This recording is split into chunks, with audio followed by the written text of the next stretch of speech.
Duke Paul Graziano raised a crystal flute, the amber liquid catching the light as he toasted Agnes's ethereal beauty. To the rest of the ballroom, it was a moment of peak aristocratic grace, but for Joyce, the air had suddenly turned thin. Standing in her finest emerald silk, a garment that represented every penny of their survival, she felt a cold shiver trace her spine. The ballroom was a sea of perfumes and blooming lilies, yet as the Duke stepped closer to her sister, a sharp, chemical tang cut through the floral sweetness. It was the unmistakable, biting scent of kerosene. Joyce's hand tightened around her fan until the ribs groaned. She watched the Duke's eyes, which remained as flat and predatory as a shark's even as he smiled. The warmth of the birthday candle suddenly felt like a threat rather than a celebration. She looked at Agnes, glowing and oblivious, and then back at the Duke's polished boots, noticing a faint, dark splash on the leather that didn't look like wine. In that terrifying instant, Joyce realized that the emerald dress wasn't a beacon of their social ascent, it was a target. The Duke wasn't just welcoming them into his world, he was preparing a pyre, and they were already standing in the center of it. The velvet fabric felt like cold, wet skin beneath Joyce's fingertips, yet it was the most expensive thing she had ever touched. As she laid the last gold sovereign, the final remains of their father's meager inheritance, onto the tailor's counter, the sound of the coin hitting the wood echoed like a closing tomb. There would be no more bread after this, no more coal for the winter, only the shimmering, deceptive promise of emerald silk. It must be perfect, Joyce whispered, her voice raspy from weeks of calculated hunger. It must make her look like a queen, not a beggar. She wasn't just buying a dress, she was sealing a blood pact. If Agnes could capture the Duke's attention at the birthday gala, they would be saved from the slums that yawned open to swallow them. Joyce looked at her own reflection in the tailor's glass, her face gaunt and her eyes shadowed with a desperate, frantic light. She would starve herself to clothe her sister in glory, betting their very lives on the hope that a man like Paul Graziano had a heart capable of mercy. She did not yet know that she was dressing Agnes for an altar and herself for a sacrifice. The iron gates of the Graziano estate groaned open like the jaws of a great beast, swallowing their carriage into a world of blinding opulence. As they stepped into the grand foyer, the sheer scale of the manor made Joyce feel small, but the weight of the emerald silk against her legs reminded her of the price she had paid for stature. Agnes looked like a dream captured in fabric, her youth radiating against the dark mahogany walls. The music was a sweeping waltz that seemed to pulse through the floorboards. Joyce stood at the edge of the ballroom, her breath hitching as the Duke of Graziano, the formidable Paul Graziano, approached her sister. When he bowed and led Agnes to the center of the floor, Joyce felt a surge of triumphant heat. Her plan was working. The gold spent, the hunger endured, it was all worth it to see the most powerful man in the county enchanted by her sister's light. She watched them move in perfect harmony, a predator and his prize, and for a fleeting moment, Joyce allowed herself to smile. She believed she was watching the beginning of a fairy tale, unaware that the Duke's eyes were not filled with love, but with the cold calculation of a man who had already decided which sister would be his heir's mother and which would be his scapegoat. The celebration was at its height, yet a cold intuition pulled Joyce away from the laughter and light. Following a trail of unsettling silence, she slipped onto the darkened terrace, her emerald skirts rustling like a warning against the stone. The scent of kerosene grew thicker here, mingling with the metallic tang of fresh copper. Beneath the shadow of a weeping willow, she saw them. The Duke stood over Agnes, his shadow swallowing her small frame. Agnes was trembling, her face a mask of porcelain terror as she clutched her stomach. But it was the Duke's hands that froze the blood in Joyce's veins. In the moonlight, she saw the stark, dark smear staining his pristine white cuff, blood, wet and visceral. "You are a vessel now, Agnes," the Duke's voice drifted through the trees, devoid of any heat.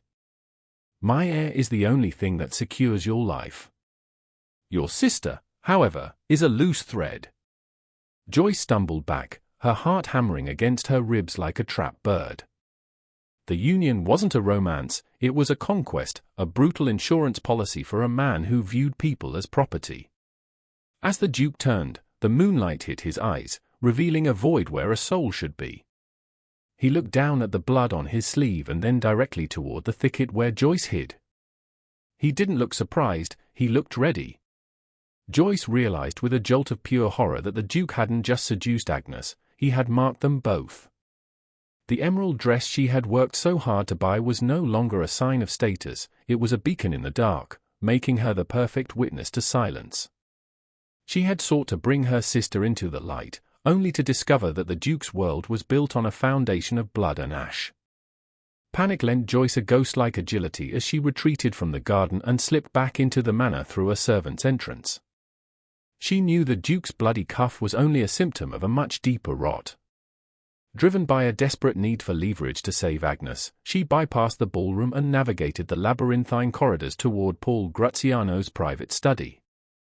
The air in this wing of the house felt heavier, smelling of old parchment and that same cloying kerosene. The study was a shrine to cold authority. Joyce's hand shook as she rifled through the drawers of a heavy oak desk, her emerald sleeves rustling like dry leaves.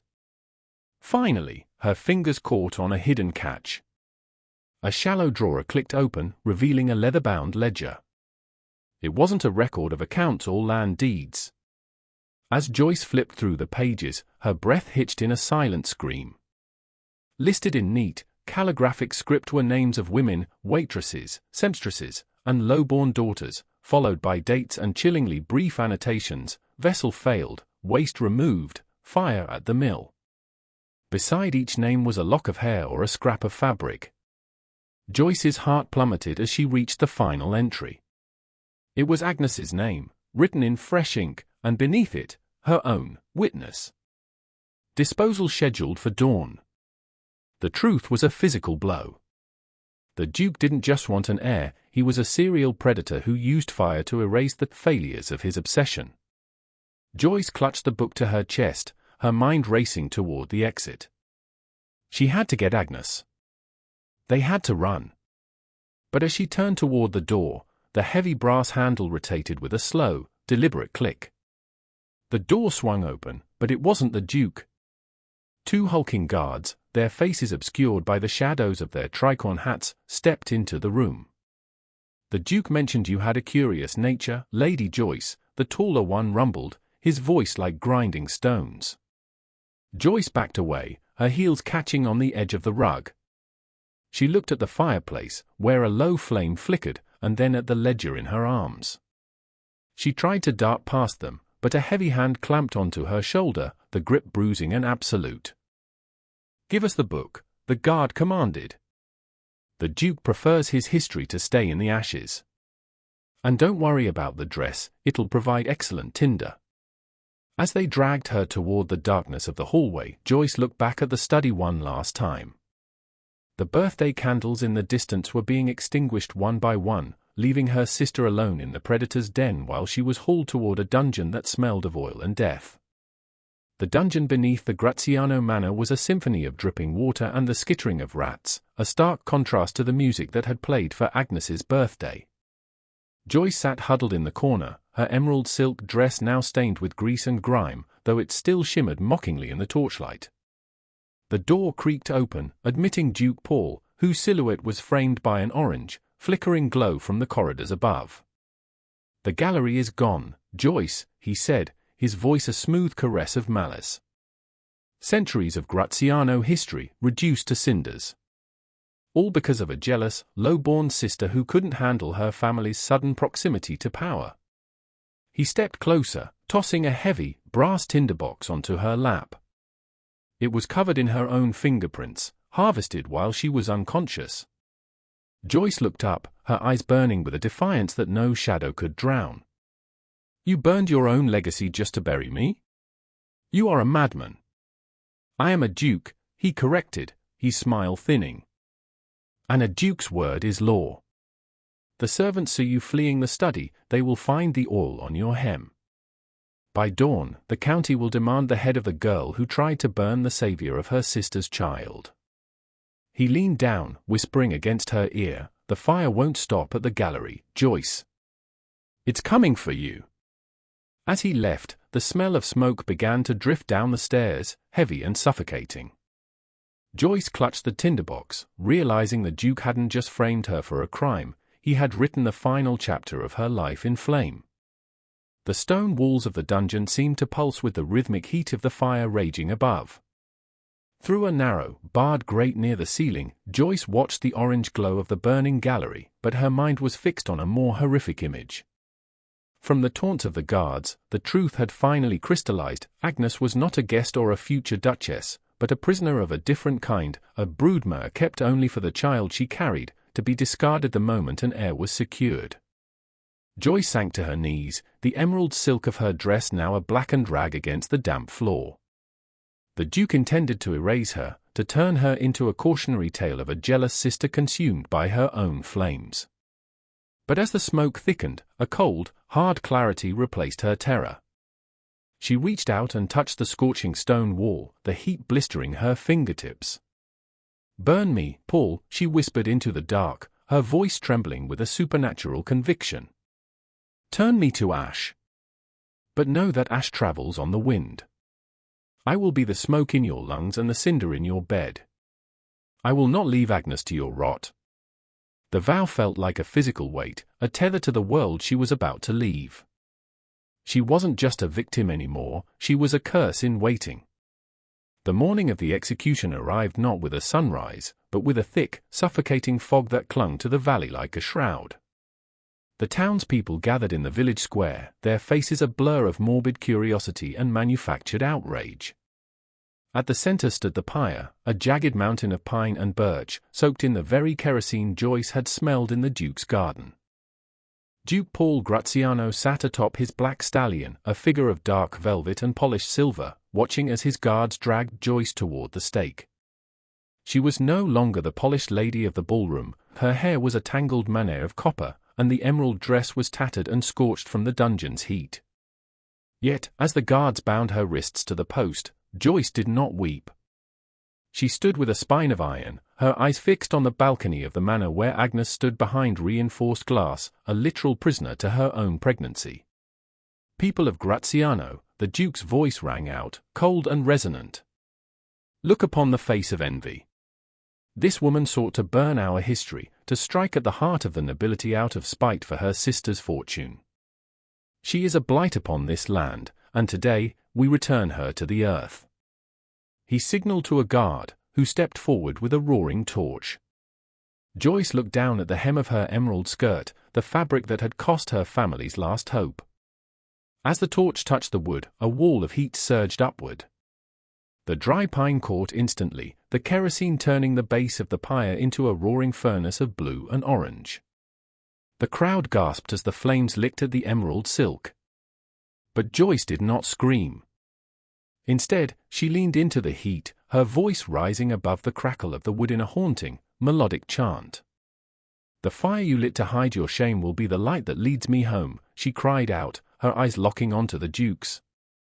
"You think you burn a witness, Paul, but you are only forging a ghost.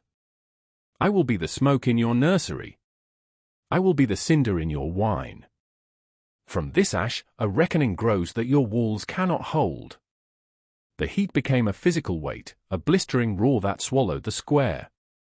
The emerald silk didn't just burn, it seemed to melt into the air, turning the smoke a sickly, shimmering green. As the flames climbed higher, obscuring her form, the Duke felt a sudden, inexplicable chill. The wind shifted violently, blowing a cloud of hot, stinging ash directly into his face. He choked, the grey flakes coating his tongue with the taste of copper and silk. When the fire finally burned low, nothing remained but a circle of blackened earth and a faint, shimmering wisp of green smoke that refused to dissipate in the morning wind. The lady in emerald was gone, but as the Duke turned his horse back toward the manor, he noticed a single, charred scrap of green silk clinging to his boot, a permanent stain that no amount of polishing would ever remove. The nursery was a place of sterile white lace and heavy, watchful silence. Agnes lay pale and hollowed out on the bed, her duty finally fulfilled, while the Duke stood by the gilded cradle. For years, Paul Graziano had convinced himself that the green smoke in the village square was merely a trick of the wind, yet the moment he peered into the bundle of blankets, the breath died in his throat. The infant opened his eyes. They were not the Duke's dark, calculating orbs, nor were they the soft brown of Agnes's. They were a piercing, vibrant emerald, the exact, haunting shade of the silk that had turned to ash on the pyre.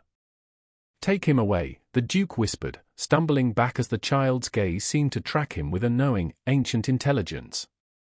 As the weeks passed, the Duke began to hear the rustle of silk in empty hallways. He found grey ash at the bottom of his wine glass and felt the phantom heat of a flame against his skin whenever he entered the nursery. He stopped sleeping, convinced that every time he closed his eyes, Joyce was there, standing in her best dress, waiting for the nursery rhythm to skip a beat. The heir's eyes followed him through every room, a constant, silent accusation that his legacy was no longer his own, but a vessel for the sister he thought he had destroyed. The nursery was no longer a sanctuary of wealth, but a tomb of secrets. Young Julian Graziano, now 7 years old, walked with a deliberate, silent gait that terrified the staff. He rarely spoke, his vibrant emerald eyes, so out of place in the dark-eyed Graziano line, seemed to be perpetually fixed on things others could not see. To his father, the Duke, the boy was a living curse, a walking reminder of the lady in emerald whose name was never whispered within the manor walls. On the eve of the anniversary of the Great Fire, the manor felt unnaturally cold despite the roaring hearths. Paul Graziano sat in his study, a bottle of brandy his only companion, flinching at every creak of the floorboards. He was a shell of a man, his hair prematurely white, his mind frayed by years of smelling smoke where there was no fire. In the nursery, Julian sat upright in his bed. A soft, shimmering green light began to pool at the foot of his blankets. It wasn't a flame, but the ethereal rustle of silk. A figure materialized, a woman in a magnificent emerald gown, her face a blur of starlight and sorrow. She didn't speak, but she extended a hand, her fingers trailing a faint scent of lilies and ash. "Aunt Joyce?" Julian whispered, his voice unafraid. The spectre turned and glided toward the wall, her skirt sweeping over the floor with a sound like a long-held breath. Julian followed, guided by the emerald glow. She led him not to the hallways he knew, but to the Duke's private study. The heavy oak doors, which were always locked to the boy, swung open at the ghost's touch. The spirit pointed to the heavy desk, specifically to the hidden catch Joyce had found years ago. Julian, his small fingers nimble and directed by an invisible force, clicked the mechanism. The ledger slid forward. As Julian opened it, the pages began to turn rapidly, as if caught in a localized gale. The boy's eyes widened as he read the names, the dates, and the horrific fates of the women who had come before. At the very end, he saw his mother's name, Agnes, and his aunt's name, Joyce. A single, hot tear fell from Julian's emerald eyes onto the page. As it hit the paper, the ink began to glow with a vengeful light. In the chair across the room, the Duke stirred from his stupor. He saw his son standing at his desk, holding the book he thought had been destroyed in the first fire. But more terrifyingly, he saw the woman standing behind the boy. Joyce was no longer a blur, she was vivid, her emerald dress pulsing with the heat of the pyre, her eyes twin suns of green fire. "It is time, Paul," a voice echoed, not from her lips, but from the very stones of the house. The Duke tried to scream, but his lungs filled with the sudden, thick scent of kerosene. He looked down, the brandy he had spilled on the rug was no longer amber liquid, it was shimmering, volatile oil. The spectral Joyce dropped a single, burning cinder from her hand. The fire didn't crawl, it exploded. The House of Ash finally lived up to its name. The kerosene the Duke had stored beneath the floorboards to use against others became his own executioner. Flames the color of emeralds raced up the curtains and consumed the ledgers, the portraits, and the mahogany. Julian felt a cold, protective hand on his shoulder as the spirit guided him toward the secret servant's passage, leading him out into the cool night air where Agnes waited, having been awakened by a dream of her sister's voice. They stood on the lawn, mother and son, watching the grand estate collapse into a pyre that could be seen for miles. Inside, the Duke was trapped by his own barricades. The heavy doors he had locked to keep the world out now kept him in. As the roof groaned and gave way, the last thing Paul Graziano saw wasn't the falling timber, but a woman in a perfect, unburnt emerald dress, smiling as she finally took her seat at the head of the table. The debt was paid. The witness was gone. And as the sun rose, only a circle of blackened earth remained, where the wind carried away the last traces of silk and ash.